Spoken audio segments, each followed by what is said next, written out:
বেশিরভাগ নারী জাহান্নামে যাবে শুধুমাত্র স্বামীর অবাধ্য হওয়ার কারণে। শুনতে খারাপ লাগলেও এটাই সত্য। আমাদের অনেক মা বোনেরা আছে স্বামীর অবাধ্য হয়, কিন্তু তারা জানে না যে স্বামীর অবাধ্য হওয়ার কারণেই তাকে জাহান্নামের মধ্যে নিক্ষেপ হতে হবে।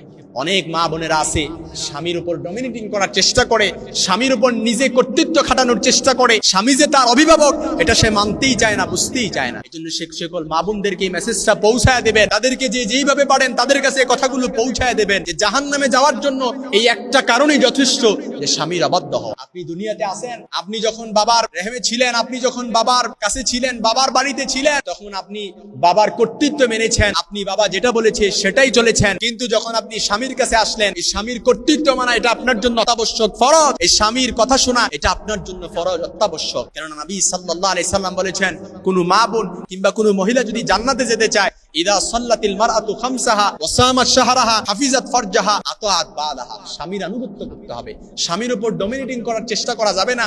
স্বামী যেটা বলে সেটাই শুনতে হবে, কারণ আপনাকে যে আল্লাহ তাআলা স্বামী দিয়েছেন এটা তো স্বামী নয়, এটা একটা হীরার টুকরা। আপনি স্বামী পেয়েছেন, কি পেয়েছেন আপনি তো বুঝেন না, আপনি মনে করেন যে আপনার স্বামী আপনার উপর বেশি কর্তৃত্ব খাটায়, আপনার স্বামী আপনার উপর জুলুম করে, অত্যাচার করে। কিন্তু যখন এই স্বামী ছেড়ে আপনি যখন বাবার বাড়িতে যান কিংবা বাবার বাড়িতে চলে যাওয়ার সিদ্ধান্ত আপনি আল্লাহ না করুক আপনি যখন নেন, তখন বুঝেন যে বাবার বাড়ি এই স্বামী ছাড়া, স্বামী তো যথেষ্ট ছিল কিন্তু বাবার বাড়ি যে কতটা কষ্ট, এটা বিয়ের পর এটা ভুক্তভোগী নারী ছাড়া কেউ বুঝে না। আমাদের কাছে এমন অনেক প্রশ্ন আছে, আমাদের কাছে এমন অনেক অজানা তথ্য আছে যে অনেক বোনেরা জেনে বুঝে না বুঝে তারা সিদ্ধান্ত নিয়ে নেয়। যখন স্বামী একটুখানি তার উপর কোনো মেজাজ দেখায়, তার উপর কর্তৃত্ব খাটানোর চেষ্টা করে, অনেক মহিলারা আছে বাবার বাড়িতে চলে যায় স্বামীকে ছেড়ে দিয়ে।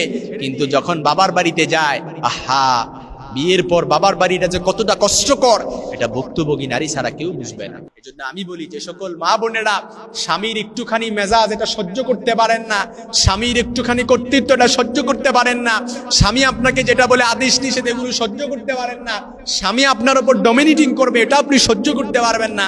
কোনো বিধবা নারী যদি থাকে আপনার পরিচিত, ওই বিধবা নারীর কাছে গিয়ে তার কারগুজারিগুলো শুনেন, সে কতটা সুখে আছে কিংবা দুঃখে আছে এগুলো জানার চেষ্টা করেন। এজন্য মা বোনদেরকে বলতে চাই, যদি জান্নাতে যেতে যান আতাআত বালাহা, স্বামীর আনুগত্য করেন। বিশ্বনবী মুহাম্মদ সাল্লাল্লাহু আলাইহি সাল্লামের হাদিস, আম্মা জান আয়েশা রাদিয়াল্লাহু তাআলা আনহা বলেন, সে যদি বুঝতো যে স্বামীর গুরুত্ব কতটুকু, সে যদি বুঝতো তাহলে নিজের গাল দিয়ে স্বামীর পায়ের ধুলা মুছে দিত।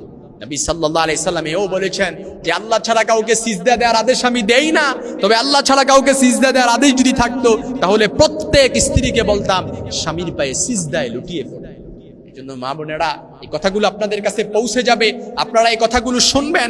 এজন্য আপনার জন্য আমি এই কথাগুলো বলছি যে আপনার জাহান্নামে যাওয়ার একমাত্র কারণ যদি স্বামীর অবাধ্য হয়, আপনার জাহান্নামে যাওয়ার একমাত্র কারণ আপনার স্বামী যদি আপনার প্রতি অসন্তুষ্ট থাকে।